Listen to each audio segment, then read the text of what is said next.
Psychology will ultimately fulfill itself by leading the modern man in search of a soul to a soul beyond psychology. Ira Pogov. The most intellectually arresting thing about Jordan Peterson is his work on meaning, which sits at the very center of his entire body of thought. He's written journal articles on the pragmatics of meaning and the meaning of meaning. He's contributed to an APA volume on the psychology of meaning in which he wrote on 3 types of meaning, and his magnum opus is, of course, maps of meaning. However, despite the depth of insight he provides into the phenomenology of meaning and the subjective concern of meaning in life, when it comes to the objective philosophical concern or question of whether or not there is meaning to life, it's not so clear that he adequately understands this inquiry, and so, as I will contend, provides both intellectually and existentially unsatisfactory answers to it in response. Now, with that said, I have 3 points. Point 1. Interpreting the question. Reductive subjectivism. When we're asking whether or not life has meaning, that isn't what we mean. I don't believe that the question, does life have meaning, is actually a reasonable question. I don't think it's properly formulated, because that isn't really what people want to know when they ask that question. What we mean is, in the face of life's pain and suffering, does life have any positive meaning? And that is not the same question. Peterson interprets the question of whether or not there is meaning to life as, ultimately, a request for a mode of being that justifies the suffering pervasive in life. Philosopher Joshua Sechrist at Notre Dame has similarly noted that even in ordinary, mundane matters, such requests track our desire to make sense of a situation, to render it intelligible, with the further aim of acting appropriately in response. A kind of epistemic map to guide and to aid in practical, normative navigation of life. We lack important parts of life's context, and we desire to fill in these existentially relevant epistemic gaps and then live accordingly. Peterson acknowledges this further practical request being made, particularly as it concerns those existentially significant yet negatively valenced aspects of life such as pain and death. However, in reducing this request into life's meaning to its subsequent practical aim, misses the request's desire or attempt to first have a meta framework within which we make sense of our lives, and in response to which we then shape our lives. So, in at least these instances, Peterson equivocates the objective concern of whether or not there's meaning to life with the subjective concern of meaning in life, which completely overpasses the philosophical inquiry into life's broader context, thus leaving the question at hand unanswered, and the existential concerns from which it arises invalidated. Instead, it needs to be understood that when we ponder whether or not life has objective meaning, we're ascending to a kind of God's eye, universal perspective that evaluates life in its grand totality, a perspective known as subspecie eternitatis, which roughly means in relation to eternity and is similar to the phrase the grand scheme of things. Philosophers today generally interpret the question regarding life's meaning to be a placeholder for an amalgam of questions that, quote, share family resemblances, such as, is there value, purpose, or significance to life, to track a few.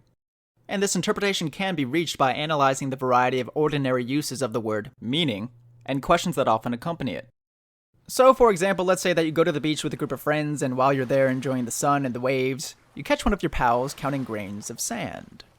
You might ask your presumably sober friend, what's the meaning of this? What's the point?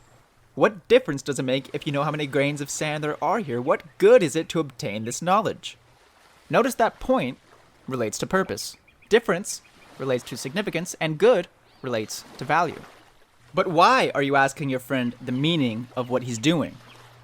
It's because you're trying to make sense of it. And this sense-making or intelligibility element of meaning is most evident when we ask the meaning of words themselves, like, what is the meaning of meaning?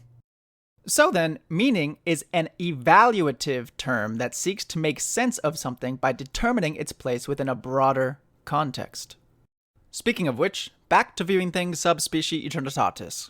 Contrary to Peterson's reductive interpretation, philosopher Arjun Marcus at Tilburg University puts it as follows. Briefly, to ascribe meaning to life is to provide an overall evaluation of it in terms of coherence, purpose, and value. Before moving on, however, it should also be noted that Sechrist has non-committally put forward what he calls the narrative interpretation of meaning, according to which, when we are asking about life's meaning, this should be understood as, quote, a request for a meta-narrative that narrates across those elements and accompanying questions of life of greatest existential import to human beings. The relevant elements and accompanying questions in need of narration largely revolve around origins, purpose, value, pain and suffering, and how life is going to end. Interestingly enough, Peterson's biggest influence, Carl Jung, once remarked that what we are to our inward vision, and what man appears to be sub specie eternitatis, can only be expressed by way of myth. Moreover, in Maps of Meaning, Peterson himself flatly states that the automatic attribution of meaning to things is a characteristic of narrative, of myth. Myth describes things in terms of their value, their motivational significance. So one would imagine that Peterson would be sympathetic to this narrative interpretation, and we'll return to this point in a moment, but for now, let's move on. Point 2. Answering the question. First half. Pragmatic, pessimistic, naturalism. You might say, well, when should you stop recursing? Which is, what's the right level of analysis? Because I could say, who cares about this damn talk? The sun is going to envelop the earth in 4 billion years. What does it all matter if in 10 billion years the earth is going to fall into, or the sun is going to expand and consume the earth? What difference does it make? One of the things that leads people down the path of nihilism is this claim that, this observation that you can pick a time frame of analysis that makes your current action useless. Who's going to care in 1 million years? It's like, because that's like the ultimate meaninglessness of everything. And, well, what does that do to my sense of engagement with the issues at hand? It undermines them, and I fall into a pit of meaninglessness. My answer to that is, that's a stupid place to stand. The mere fact that you can come up with a time frame across which your current activity is meaningless only means that you're capable of playing with meanings across time frames. It doesn't mean anything at all about meaning, as far as I can tell. Why wouldn't you just say, well, here's an idea? Don't pick a reference point that makes everything right now irrelevant. Why don't you stop conceptualizing your life across time frames that takes all the positive meaning out of them? How would that be for a suggestion? Maybe the fact that posing the question in that way makes you feel miserable and wretched and futile is an indication that there's something wrong with posing the question in that manner. And so then I would say, well, hey, let's not fall into that pit. Let's pick a level of analysis for the problem at hand that most richly imbues it with a sense of meaning, and then let's assume that that's part of the mechanism that calibrates our soul, so to speak, and pay attention to that. Imagine that that's actually a function that you have psychologically. And then imagine that that function kicks in when you're looking at things from the right perspective. So, when viewing things sub specie eternitatis, Peterson acknowledges that on a naturalistic framework, the total and inescapable heat death of the universe predicted by contemporary cosmological eschatology renders all of our activity ultimately futile. For, in the end, no matter what, death has the final word. Now, naturalistic transhumanists and those that adopt a religious or theistic optimistic eschatological framework have ground for broad ultimate hope. But since the seemingly pessimistic ending in the naturalistic meta-narrative often leads the naturalist to a kind of hopeless existential despair or dejection, Peterson's answer to this is, then, avoid viewing things from this cosmic universal perspective and instead view things from a local perspective, sub specie humanitatis, or, more precisely, view things from the perspective that is pragmatically optimal for you. Again, Seekers makes a similar point in addressing this kind of pessimistic naturalism. That is, the naturalistic view in which objective meaning does not exist. My advice might then be to seek narratives that get one and their various points in life as far beyond parochial concerns as possible. It's difficult to argue against Peterson's advice from a purely practical perspective. Indeed, it should probably be made to be each individual's default psychological orientation. However, if one's meta-narrative or narratological framework undermines their individual life, or even all life itself, instead of this being an indication of the problematic nature of viewing things from this cosmic frame of reference, perhaps this is an indication of the problematic nature of such a meta-framework. Our coherence-seeking or sense-making pursuits of life's meaning are attempts to fit together all of life into a unified, preferably consistent, holistic framework. We both experience meaning and desire such subjective experience to be in concord or consistent with the objective nature of the world. That is, our existential pursuit of a sense-making, ontological normative meta-framework is one in which meaning is inherent within the very fabric of the cosmos. The French philosopher and novelist Albert Camus recognized this human desire for objective meaning, but after concluding that no such meaning exists, wrote that this divorce between man and his life, the actor and his setting, is properly the feeling of absurdity. Such a description of the disconnect or misalignment between a fundamental desire that lacks an external referent seems quite apt. Imagine if the same was the case with hunger, thirst, or reproduction. If a cosmic framework fails to satisfy this sense-making pursuit, perhaps then that is sufficient grounds for rejecting it. Now, perhaps not, but the fullness of our coherence-seeking intuition certainly seems to fit better in a non-pessimistically naturalistic framework, which, it seems to me, does seem to cut against it. However, Peterson has also expressed an optimistic naturalistic framework, that is, a naturalistic framework within which there is objective meaning. Which brings us to the final point, answering the question, second half, optimistic naturalism. Is it absolutely obligatory that everything that's meaningful has to be significant in some unimaginable distant future? Why is that the hallmark?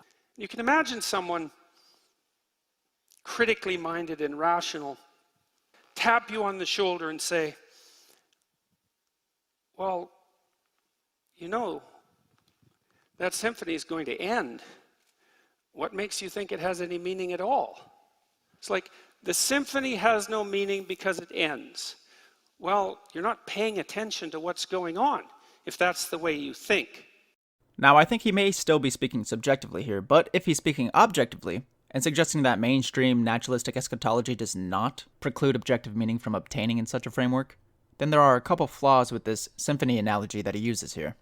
First, the word symphony carries with it a positive, evaluative connotation, namely, an aesthetic one. And so to liken life to a symphony, when considering whether or not it has objective meaning, is to beg the question, since it preloads an evaluation into what is itself an evaluative question. Second, symphony also carries with it a connotation of coherence. Like, it literally includes a sense of concord. But whether or not there is this concord, or alignment, of the top of reality with the bottom, a continuity between macrocosm and microcosm, is the very thing that's being asked. It can't simply be presupposed lest, again, we beg the question. So how do our individual life narratives interlock with the grand cosmic meta-narrative? Are our lives incoherent noises in a void of silence, or notes in an everlasting harmonious symphony? Patients themselves bring us philosophical problems. The spiritual dimension cannot be ignored, for it is what makes us human. To be concerned about the meaning of life is not necessarily a sign of disease or of neurosis. It may be, but then again, spiritual agony may have very little connection with the disease of the psyche. The proper diagnosis can be made only by someone who can see the spiritual side of man. And insofar as this sense-making pursuit has an ineliminable cosmic aspect, the human search for meaning will continue to stubbornly intersect with questions about transcendence, spirituality, religion, and God. Thank you.